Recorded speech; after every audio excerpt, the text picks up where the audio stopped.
BSc third year का inorganic chemistry में हम पहला चैप्टर की स्टडी कर रहे हैं, जिसमें आज हम जानेंगे जो एक सिंपल सा क्वेश्चन आता है, शॉर्ट नोट्स में आते हैं, तो उसको हम जानेंगे कि क्या आता है। लिखा रहता है how are they relation to acid base strength and electronegativity. आपसे पूछा गया है कि जो एसिड बेस की हमें थ्योरी दी गई थी, एसिड बेस का जो हमें कॉन्सेप्ट दिया गया है, उसमें स्ट्रेंथ और इलेक्ट्रोनेगेटिविटी का क्या रिलेशन है। तो हम क्या करते हैं, पहले थोड़ा जानते हैं। लिखा है the strength of N acid base is not an all related with their hardness and softness. जो एसिड बेस की जो हमें एसिड बेस के हार्डनेस और सॉफ्टनेस के बारे में जो बताया गया है, इसमें किसी भी प्रकार से स्ट्रेंथ से कोई भी किसी भी प्रकार की कोई रिलेशन नहीं है।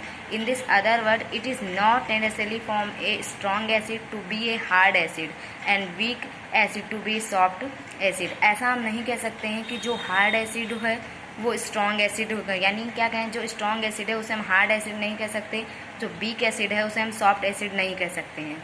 ठीक है, ऐसी कंडीशन को यहाँ पे शो बिल्कुल भी नहीं करेगा, इसीलिए स्ट्रेंथ से कोई भी रिलेशन नहीं होती है हार्डनेस एंड सॉफ्टनेस की।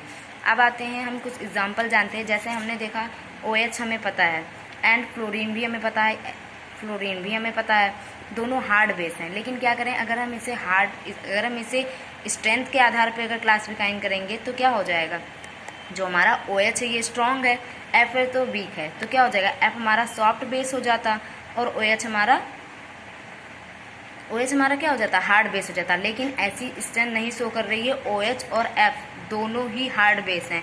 इसीलिए बताया गया है कि किसी भी प्रकार से जो हमारा हार्डनेस जो सॉफ्टनेस थ्योरी है या जो हमें बताया गया है, उसमें स्ट्रेंथ का कोई भी रोल नहीं है। आपसे दूसरा रिलेशन पूछा गया है इलेक्ट्रोनेगेटिविटी।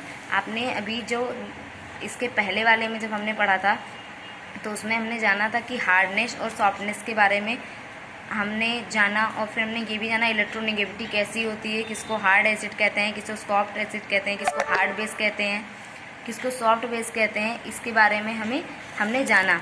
ठीक है, तो इतनी चीज़ें हमने जानी। तो अब हम जानेंगे कि इलेक्ट्रोनेगेटिविटी भी क्या, इलेक्ट्रोनेगेटिविटी